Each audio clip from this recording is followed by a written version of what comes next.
So we're going to continue with integration by substitution here. So guidelines for making the change of variables. We're looking for kind of chain rule happening within the original question we're giving.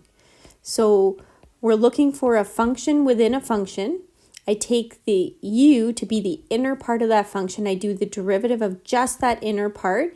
And if the derivative somehow lies on the outer part of that function, it kind of tells you that chain rule is happening. And the integration by substitution is a viable technique to use to solve that antiderivative. So let's look at these ones. This is sort of the change of variables we were doing earlier. Let's look at example number 50, and I will leave the rest of them for you to try. If I let u equal 2 minus x, the derivative is a minus 1, which is not shown in the original question. Easy fix. I divide by minus 1, multiply by minus 1. Now, if I were to look, this is my u. There are extra variables here where we have to be really careful. We have an extra x plus 1. So what I'm going to do is I'm going to isolate for x. So I'm going to move the x to the left, the u to the right, and I get x is equal to 2 minus u. So therefore x plus 1 would be 2 minus u plus 1, which is 3 minus u, not 1, 3 minus u. So what I'm going to do is I'm going to try doing this substitution. So there's my x plus 1, which is 3 minus u. There's my 2 minus x, which is my u. And you always have to do your derivative step, du. Derivative of u is kind of like a du.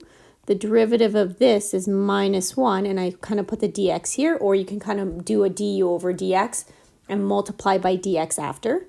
So in orange, I'm going to do, so minus 1 and the dx becomes the du step. And then the only thing that's extra and floating around is this negative 1, which means that, yes, this could possibly work.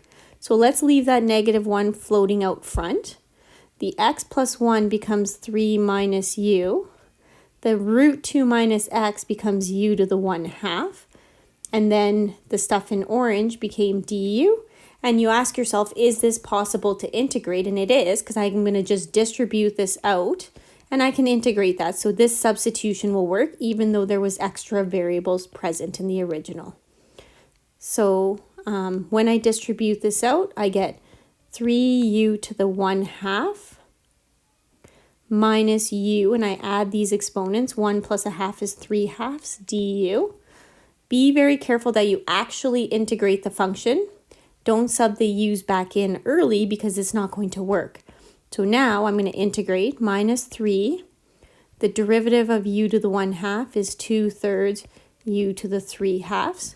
I'm going to distribute that negative in as well. So plus 2 over 5 u to the 5 over 2 plus my arbitrary constant. Simplify a little bit, sub my u back in. And there we have it. Oops. Sub everything back in. And that would be my final answer. And I can always check by taking the derivative of my answer to see, was it originally what was given to me? Now I realize I just worked out this solution, so this will just be the solution for this next example, number 50 here. Okay, general power rule. This is no different than me having a function inside a function. This is the same stuff we've been talking about. If my inner function, derivative of g is g prime of x, and it appears on the outside of that function, we know chain rule is possible, or chain rule is happening and integration by substitution is possible. So again, we would start to make our substitution. We would literally let u equal g to the x, and I would want to see those steps for substitution laid out for me. But as you move further in math, you want to be able to do the simple integrations by substitution kind of in your head. Okay, so there's some examples for us to try. Now these ones I'm going to try by not writing the substitution out, or no, we will try them with the substitution. So I'm going to let u equal 3x minus 1 derivative is 3 dx. So this integral becomes u to the power of 4 du, which equals 1/5 u to the 5 plus my arbitrary constant. So 1/5 3x minus 1 to the power of 5 plus c. Okay, these ones are quite straightforward because you're seeing that the derivative is already present there. So everything gets replaced exactly how it needs to get replaced. I let u equal, now here it sort of looks like I have two parts and I don't know which one to choose, but you will recognize which one to choose by just taking a derivative. The derivative of x squared plus x is 2x plus 1. That's already present here, so that means I know I've done the right substitution. Whoops, let's start this again. The u is x squared plus x. The derivative is 2x plus 1 with my dx. Everything matches up exactly, so this would become u du integral, excuse me, integral of u is 1/2 u squared plus c. So 1/2, I sub my u back in, squared plus c. And again, you can check your answer by just taking the derivative. Okay, the derivative of x cubed minus 2 du is equal to 3x squared dx. Everything matches up exactly. This becomes integral of square root of u, which becomes u to the 1/2. The integral of u to the 1/2 is 2/3 u to the 3/2 plus c. And then again, one last step to sub our u back in. X cubed minus 2 to the 3/2 plus c. Okay, a little bit more difficult this one. U equals 1 minus 2x squared. The derivative is minus 4x dx. The derivative is present on the numerator. This has to be a term on the numerator, which it is. So now my integral becomes 1 over u squared du. So now it just becomes making sure that you bring up that u to the 2 to the numerator by using a negative exponent. And again, the same idea, add 1, divide by that number. My integral is minus u to the minus 1 plus c. Sub my u back in, 1 minus 2x squared to the minus 1 plus c.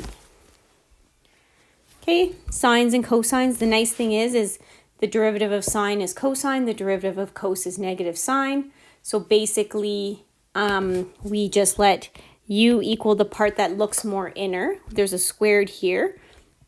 So cosine x is the inner part. Derivative is negative sine x dx. I'm going to introduce a negative 1.